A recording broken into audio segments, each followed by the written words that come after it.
Hello, मैं PC sir, आपके अपने स्पीड कोचिंग सेंटर में आप सबका स्वागत है।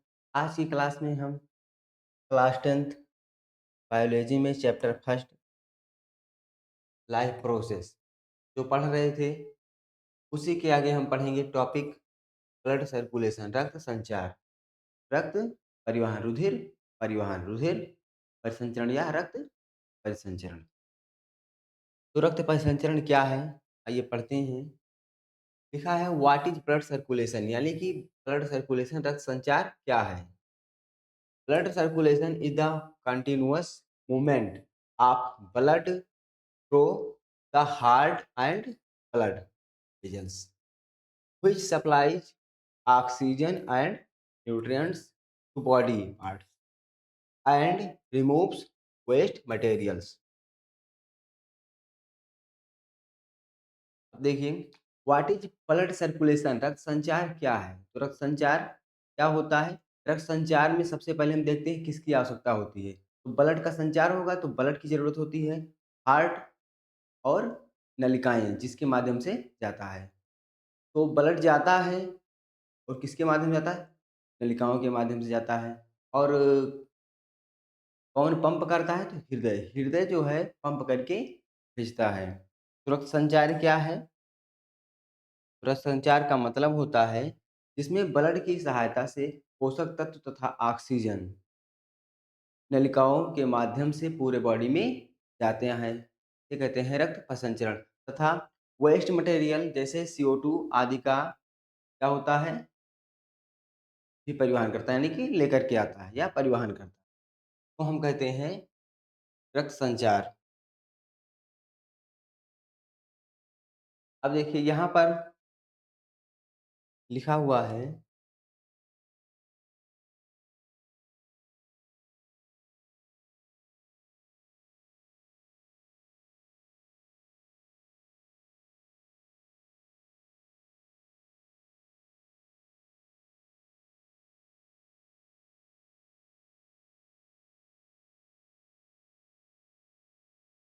देखिए main parts of circulatory system जब परिसंचरण होता है, यानी कि रुधिर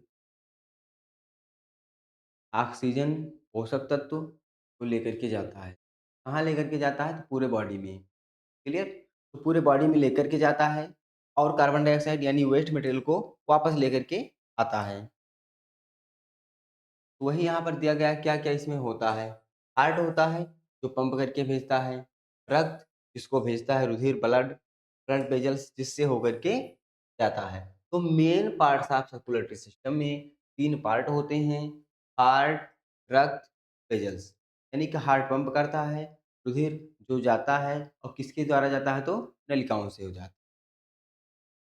अब इसमें अगर हम बात करें तो कौन-कौन जो है, क्या किसको हम क्या कहते हैं? तो जो नलिकाएँ होती हैं, वो 3 नलिकाएँ होती हैं। आर्टरीज़, धमनियाँ, वेन्स, शिराएँ, कैपिलरीज़, केशिकाएँ। यहाँ पर ब्लड वेसल्स जो होती हैं, यानी कि रक्त वाहिकाएँ, रुधिर वाहिनियाँ जो होती हैं, उनको 3 नाम से जानते हैं। धमनियाँ, आर्टरीज़। तो आर्टरीज़ क्या हैं? आर्टरीज़ का मतलब होता है carry oxygen rich blood from heart to body. जो ऑक्सीजन मिले हुए ब्लड को क्या करती हैं? हार्ट से पूरे बॉडी में ले जाती हैं। हार्ट से बॉडी की ओर ले जाती हैं। हार्ट से बॉडी को पहुँचाती हैं। ये होती हैं धमनियाँ या फिर आर्टरीज़। वेन्स शिराएँ क्या हैं?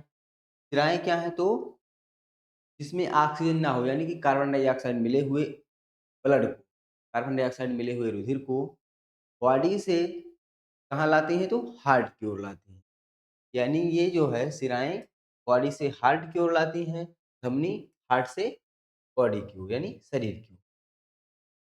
कैपिलरीज़ क्या होती हैं? तो इन दोनों के बीच में जोड़ने का काम करती हैं। आइए इसको थोड़ा-सा समझते हैं।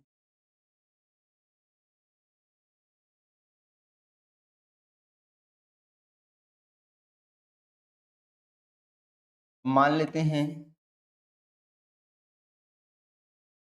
ये धमनी है और दूसरा जो है ये सिरा है। तो जैसे मान लेते हैं कोई भी बॉडी पार्ट लेते हैं तो पूरे बॉडी पार्ट में यानी पूरे शरीर में जैसे मान ले हाथ है, तो इस पूरे हाथ में ऐसा नहीं कि सारे जगहों पर धमनियाँ और सिरा होंगी। मान लीजिए यहाँ पर है तो एक धमनी चली आएगी, ठीक? तो उससे क्या होगा ब्लड जो है हार्ट से आ जाएगा यहाँ पर, ठीक है? जो हमारा हाथ है यहाँ पर एक धमनी होगी मान लीजिए, तो उससे क्या होगा ब्लड आएगा, ऑक्सीजन मिल कर के चला आता है। लेकिन पूरे अंग में चाहिए, पूरे कोशिका में जाना है तो कैसे जाएगा? इसके लिए होती हैं कैपिलरी, पतली-पतली नलिकाएँ होती हैं, तो बोलते हैं केशिकाएँ। पूरे जगहों पर क्या है, इसमें पूरे में केशिकाएँ हैं। क्या हैं? केशिकाएँ हैं।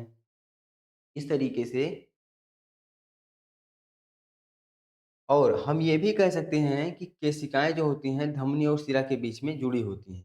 क्योंकि धमनी तक तो आ गया, फिर वापस तो इसी से जाएगा नहीं, तो शिरा में कैसे जाएगा? इस सिरा से ही वापस जाता है। उसके बीच में होती हैं केशिकाएँ। केशिकाएँ जो है पूरे बॉडी में फैली होती हैं। धमनी के बाद केशिकाएँ ही धमनी और सिरा को क्या करती हैं दोनों को जोड़ती हैं, कनेक्ट करने का काम करती हैं। Connect arteries and veins for exchange. Exchange का मतलब बदलने के लिए। क्या करती हैं ये? ऑक्सीजन मिला हुआ और बिना ऑक्सीजन मिला हुआ दोनों बदलने के लिए यहीं पर बदलती हैं एक-दूसरे से।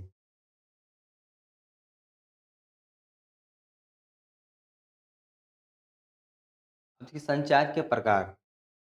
संचार यानी कि रुधिर परिसंचरण जो होता है मानव में, ये 2 प्रकार का होता है। अब इसमें तरीका दिया गया है 2 तरीके से, फुफ्फुसीय संचार। फुफ्फुसीय संचार का मतलब जो फुफ्फुस से होता है, फुफ्फुस यानी फेफड़ा, उसका मतलब क्या होता है? फेफड़ा। लिखा हुआ है पल्मोनरी सर्कुलेशन, फुफ्फुसीय संचार। अब फुफ्फुसीय संचार क्या होता है? कहाँ से कहाँ तक होता है? ये होता है फ्रॉम हार्ट टू लंग्स और लंग्स से हार्ट। मान लीजिए यहाँ पर हार्ट है,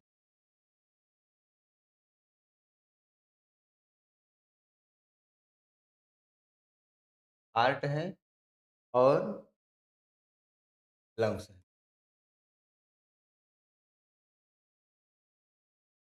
तरीके से है, तो हार्ट से इसके पास आता है, ब्लड क्या होता है, इसके पास हार्ट से लंग्स के पास आता है CO2 मिला हुआ।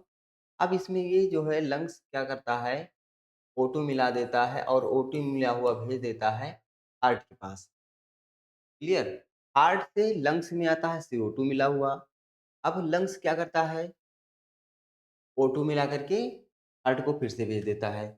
तो हार्ट से लंग्स, लंग्स से हार्ट, हार्ट से लंग्स, फिर लंग्स से हार्ट में चला जाता है।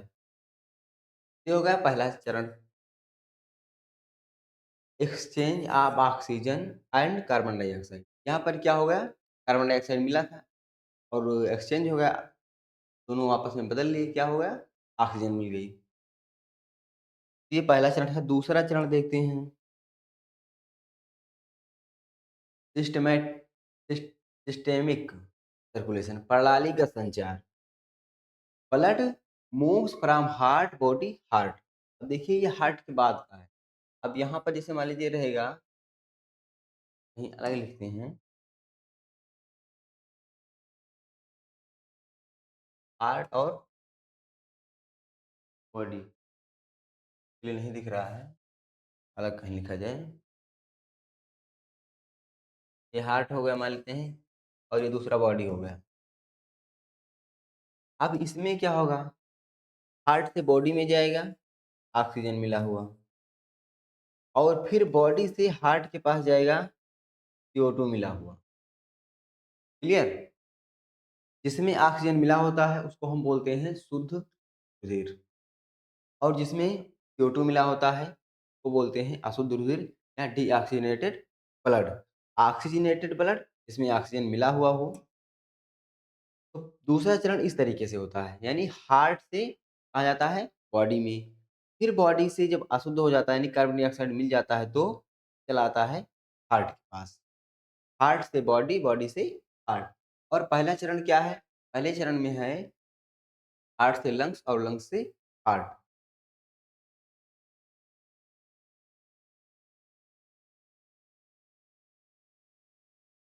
देखिए यहाँ पर है दोहरा संचार, डबल सर्कुलेशन। डबल सर्कुलेशन क्या है? थोड़ा-सा हम समझते हैं। डबल सर्कुलेशन क्या है? तो इन ह्यूमन्स ब्लड की बात कर रहे हैं, मानव के रुधिर की। कैसे जाता है? Passes through the heart twice during one complete cycle. जब एक कंप्लीट साइकिल होती है, तो ये 2 रास्ते से होकर गुजरता है। एक रास्ते से क्या होता है, ब्लड जाता है और दूसरे रास्ते से पुनः वापस लौटकर आता है। जिससे जाता है, उसमें कौन-सा रुधिर जाता है? ऑक्सीजन मिला हुआ। और ऑक्सीजन विहीन डीऑक्सीजनेटेड ब्लड वापस आता है। इस कारण से यहाँ पर क्या बताया गया है? डबल सर्कुलेशन, दोहरा संचार।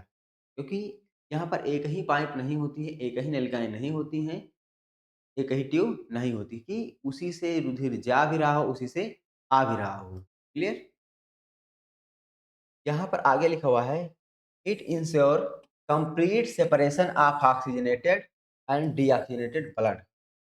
ऐसा क्यों होता है? जिससे कि ऑक्सीजन मिला हुआ और बिना ऑक्सीजन मिला हुआ ब्लड यानी रुधिर जो है अलग-अलग रहे। नहीं तो क्या होगा? मिल जाएगा। अगर एक ही ट्यूब रहेगी, एक ही नलिका रहेगी तो दोनों मिल सकती हैं। तो पल्मोनरी सर्कुलेशन एक होता है, एक सिस्टेमिक सर्कुलेशन। अब 2 सर्कुलेशन है, तो पहला सर्कुलेशन क्या होता है? पहला सर्कुलेशन हम मान लेते हैं लंग्स और हार्ट का होता है। क्या होता है? लंग्स से हार्ट, हार्ट से लंग्स।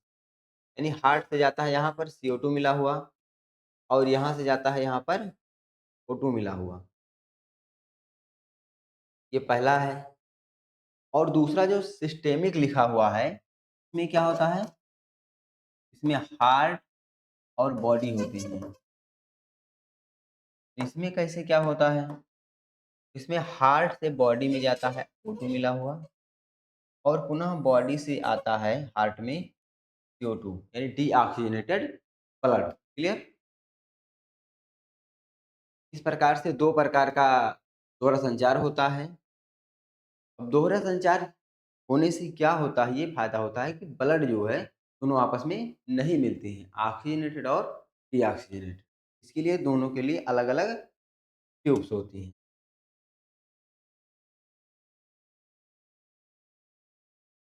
अब देखिए रक्त संचार क्यों होता है? रक्त हमारे बॉडी में ब्लड हमारे बॉडी में क्यों दौड़ता है, क्यों चलता है? तो हम देखते हैं इम्पोर्टेंस ऑफ ब्लड सर्कुलेशन। रक्त संचार का महत्व provides oxygen and nutrition to body cells. यानी कि बॉडी में जो सेल हैं, जब ब्लड जाता है तो उनको क्या प्रोवाइड कराता है? पोषक तत्व और न्यूट्रिशन यानी पोषक तत्व और ऑक्सीजन। तो ऑक्सीजन और न्यूट्रिशन यानी पोषक तत्व और ऑक्सीजन प्रोवाइड कराता है। क्योंकि हमारे बॉडी की जो सेल हैं, उसमें जब ऑक्सीजन जाता है, तो जो ग्लूकोज रहता है, वो जल करके हमको ऊर्जा देता है और फिर कार्बन डाइऑक्साइड बन जाती है। वही कार्बन डाइऑक्साइड पुनः फेफड़े में चली आती है और फिर से ऑक्सीजन मिल जाता है। Removes carbon dioxide and wastage. अब देखिए रक्त संचार से क्या होता है? ऑक्सीजन जाती है और कार्बन डाइऑक्साइड यानी वेस्ट मटेरियल, वेस्ट पदार्थ जो है बाहर आता है और help in maintaining body temperature. और बॉडी का जो टेम्परेचर होता है, ताप होता है, उसको भी नियंत्रण करने में सहायता करता है। ठीक है? तो रक्त संचार से क्या होता है? हमको ऑक्सीजन न्यूट्रिशन हमारे शरीर में जाता है, सेल को मिलता है, कार्बन डाइऑक्साइड या फिर वेस्ट मटेरियल बाहर निकलता है, ठीक? रिमूव होता है। Help in maintaining body temperature. Body temperature क्या होता है? मेंटेन होता है। Transports hormones and enzyme. Hormones और एंजाइम क्या होता है? ट्रांसपोर्ट होता है। तो हमारे पूरे बॉडी में हार्मोन्स जैसे कहीं किसी एक स्थान पर बन रहा है, तो पूरे बॉडी में किस तरीके से जाता है? ब्लड के माध्यम से। और एंजाइम भी जो होते हैं, पूरे बॉडी में ब्लड से ही जाते हैं। और जब हम भोजन ग्रहण करते हैं, तो पोषक तत्व रहते हैं उसमें, वो भी किस माध्यम से जाते हैं? पाचन के बाद वो भी इन्हीं नलिकाओं के द्वारा पूरी बॉडी में भेजे हैं। क्लियर? रक्त वाहिकाएँ क्या हैं? रक्त वाहिकाएँ यानी कि जिससे होकर के हमारे पूरे बॉडी में ब्लड जाता है उसको हम क्या कहते हैं? ब्लड वेसल्स, रक्त वाहिकाएँ। रक्त यानी रुधिर हो गया, वाहिका मतलब ले जाने वाला, जो रुधिर को ले जाता है उसको क्या कहते हैं? रुधिर वाहिकाएँ। Blood vessels are the tubes or pathway. क्या होती है? ट्यूब, ट्यूब यानी नलिका, पाथवे यानी मार्ग। तो ट्यूब ट्यूब या क्या है? मार्ग है। तो जिससे through which blood flow in the body, जिससे ब्लड क्या करता है? बॉडी में क्या करता है? फ्लो करता है या बहता है। मान लेते हैं कोई नलिका है, रास्ता है, ठीक? इससे हो करके क्या करता है? ब्लड जो है ह्यूमन बॉडी में बहता है, फ्लो करता है। तो रक्त वाहिकाएँ क्या हैं? रक्त वाहिकाएँ एक मार्ग हैं या कोई नलिका है, ट्यूब है जिससे होकर के पूरे बॉडी में ब्लड बहता है, रुधिर बहता है। रक्त वाहिकाएँ वे नलिकाएँ हैं जिनसे होकर रक्त पूरे शरीर में प्रवाहित होता है। ये हृदय को शरीर के सभी अंगों से जोड़ती हैं। अब देखिए, हार्ट तो पंप करता है, बिना पंप किए हुए ब्लड पूरे शरीर में जा ही नहीं सकता। अगर मान लीजिए हार्ट ना हो तो क्या होता? तो जैसे हम खड़े हैं, इस कंडीशन में क्या होगा? पूरा ब्लड जो है हमारी निचली सतह यानी कि पैर में ही जाकर के भर जाएगा, ऊपर रहेगा ही नहीं, है ना? ठीक, तो इससे क्या होता है? रक्त नलिकाएँ होती हैं और हार्ट होता है, तो हार्ट पंप करके नलिकाओं के माध्यम से पूरे शरीर में भेज देता है और हार्ट जो है जितनी भी नलिकाएँ हैं उन सबसे कनेक्ट होता है, जुड़ा होता है। क्यों? जब हार्ट सभी नलिकाओं से जुड़ा रहेगा तभी उन नलिकाओं में भेज सकता है। क्लियर? और वहाँ से जब डीऑक्सीजनेटेड यानी कि कार्बन डाइऑक्साइड उसमें मिल जाता है, तो वापस भी आता है और पुनः फेफड़े को भेज देता है। फिर फेफड़ा शुद्ध करके क्या करता है? हार्ट को भेजता है। हार्ट शुद्ध रुधिर को पूरे बॉडी में भेजता है। यह प्रक्रिया हमेशा चलती रहती है। समझ में आ गया? रक्त वाहिकाएँ क्या हैं? रक्त वाहिकाएँ वे नलिकाएँ हैं, वे ट्यूब हैं, नलिकाएँ हैं जिनसे होकर रक्त पूरे शरीर में प्रवाहित होता है। ये हृदय को शरीर के सभी अंगों से जोड़ती हैं। रक्त वाहिकाओं के प्रकार। अब कौन-कौन सी रक्त वाहिकाएँ होती हैं? तो पहला है आर्टरीज़ यानी धमनियाँ। तो धमनियाँ क्या हैं? ये धमनियाँ जो होती हैं, ये जो हैं हार्ट हार्ट से जो बॉडी में जाने वाली नलिकाएँ होती हैं। कौन-सी नलिकाएँ? वे नलियाँ जो क्या करती हैं हार्ट से इस तरीके से पूरे बॉडी को जाती हैं। अगर कोई भी नली जो है हार्ट से उसमें रुधिर बाहर की ओर जा रहा है, तो उस नली को बोलते हैं धमनी। जिस नली से क्या होता है हार्ट से बॉडी की तरफ जाता है उसको बोलते हैं धमनी और दूसरा है शिराएँ। अब शिराएँ इसका अपोजिट हो जाएँगी। शिराओं में क्या होगा? हार्ट है, शिराओं में क्या होगा? हार्ट रहेगा और बॉडी रहेगा। तो बॉडी से हार्ट में आता है। बॉडी से क्या होता है? हार्ट में आता है। यानी हार्ट की ओर जिस नली से आता है, हार्ट की ओर यानी हार्ट में जिस भी नली से, जिस भी ट्यूब से ब्लड आता है, उसको क्या कहते हैं? उसको शिरा कहते हैं। हार्ट की ओर जिस नली से आता है, उसको शिरा कहते हैं। हार्ट से बाहर जिस नली से आता है, उसको धमनी कहते हैं। अब केशिकाएँ क्या हैं? तो केशिकाएँ जो हैं, धमनी और शिरा के बीच में जो जोड़ने वाली नलिका होती है, धमनी और शिरा को जोड़ने वाली नलिका केशिका कहलाती है। लिखा हुआ है धमनियाँ। धमनियाँ क्या हैं? अभी बताए हैं। यहाँ भी देख लेते हैं क्या लिखा हुआ है। Arteries carry oxygenated blood from the heart to body parts. ठीक, तो धमनियाँ क्या करती हैं? धमनियों का काम है ऑक्सीजनेटेड ब्लड यानी कि जिसमें ऑक्सीजन मिला हुआ है, ऐसे ब्लड को हार्ट से पूरे शरीर में ले जाना। ठीक, और they have thick and elastic valves to their high pressure. देखिए ये जब बॉडी की ओर जाता है यानी पंप करके भेजते हैं तो इसमें ज़्यादा प्रेशर होता है। धमनियों में क्या होता है बहुत ज़्यादा प्रेशर होता है, जिससे क्या होता है इनका वॉल यानी दीवार जो होती है थिक होती है। थिक क्यों रहती है? नहीं तो प्रेशर होने के कारण ये फट सकती है। बियर हाई प्रेशर, ये क्या करती हैं? हाई प्रेशर को सहन करती हैं। Blood in arteries flows in pulses, क्या होता है? पल्सेज। ब्लड क्या करती हैं? आर्टरीज में फ्लो होती हैं। They are deeply located inside the body, ये बॉडी के गहरा शरीर के गहराइयों में होती हैं। धमनी जो होता है इनमें ज़्यादा प्रेशर होता है, इनकी दीवार जो है इस कारण से मोटी होती है और ये गहराई में पाई जाती हैं। अब देखिए यहाँ पर लिखा हुआ है धमनी के बारे में कि धमनी क्या है? धमनियाँ जो है ऑक्सीजन युक्त रक्त को हृदय से शरीर के अंगों तक ले जाते हैं, फुफ्फुसीय धमनी को छोड़कर। अब देखिए फुफ्फुसीय धमनी क्या है? तो मान लीजिए इसको हम, चलिए अभी छोड़ देते हैं, आगे पढ़ेंगे। अब इसको हम क्लियर कर लेते हैं पहले कि धमनी क्या है? इनकी दीवारें मोटी इनकी दीवारें मोटी और लचीली होती हैं क्योंकि रक्त उच्च दाब में प्रवाहित होता है। इनमें रक्त का प्रवाह धड़कनों के साथ होता है। अब देखो यहाँ पर बताया गया है कि दीवारें क्या होती हैं? मोटी होती हैं, लचीली और इलास्टिक होती हैं। मतलब वो मतलब उनका आकार थोड़ा बढ़ भी सकता है और घट भी सकता है, प्रेशर के हिसाब में दबाव भी ज़्यादा होता है। ये शरीर के अंदर गहराई में स्थित होती हैं। एग्जाम्पल लिखा एओर्टा महाधमनी, पल्मोनरी आर्टरी फुफ्फुसीय धमनी। अब महाधमनी क्या है?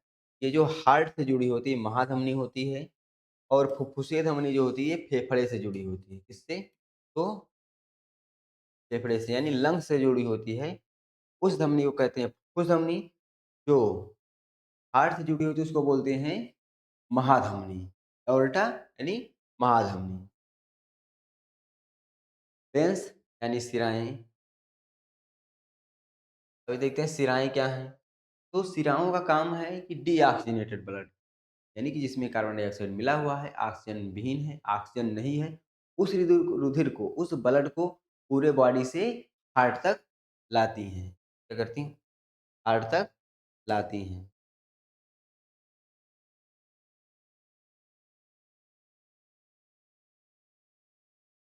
शिराएँ ऑक्सीजन रहित रक्त को शरीर से हृदय तक लाती हैं।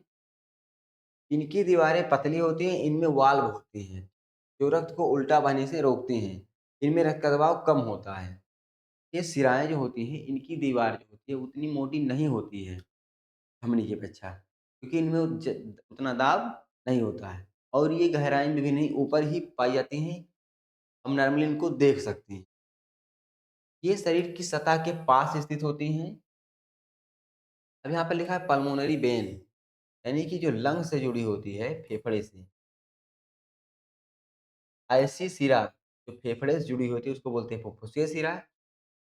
और वेना केवा मतलब महाशिरा। ये क्या है? ये वेना केवा क्या है? जो हार्ट से जुड़ी होती है।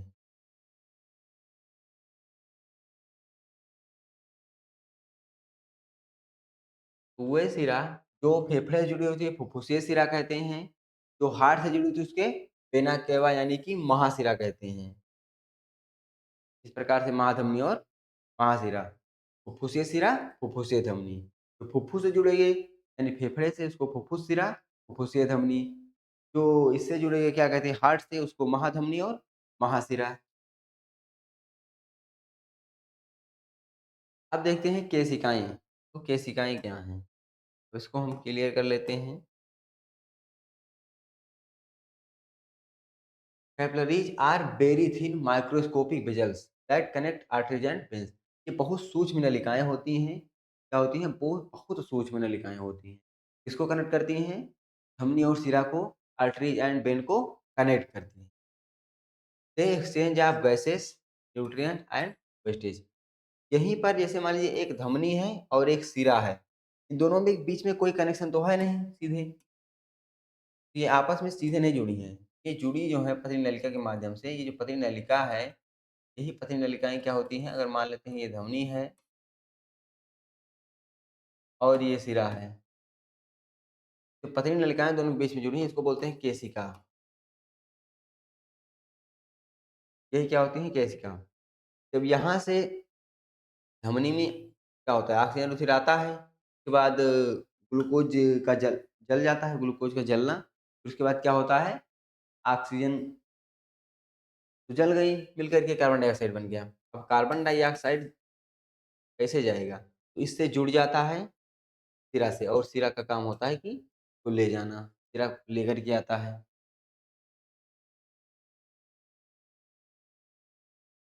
कोशिकाएँ क्या होती हैं? बहुत सूक्ष्म वाहिकाएँ होती हैं, जो धमनी और सिराओं को जोड़ती हैं। यहीं पर रक्त और शरीर की कोशिकाओं के बीच गैसों, पोषक तत्वों और अपशिष्ट पदार्थों का आदान-प्रदान होता है। अब देखिए यहीं पर क्या होता है, एक-दूसरे से आदान-प्रदान। जब वहाँ से आता है जब धमनी लेकर के आती है, क्या लाती है? पोषक तत्व और ऑक्सीजन मिले हुए ब्लड। जब ब्लड आता है उसमें क्या होता है, ऑक्सीजन और पोषक तत्व होती है, ठीक? उसके बाद जब भी कार्बन डाइऑक्साइड उसमें मिल जाता है, तो किसमें जाता है? वो सिरा में जाता है। वही कहा गया है यहीं पर रक्त और शरीर की कोशिकाओं के बीच गैसों, पोषक तत्वों और अपशिष्ट पदार्थों का आदान-प्रदान होता है।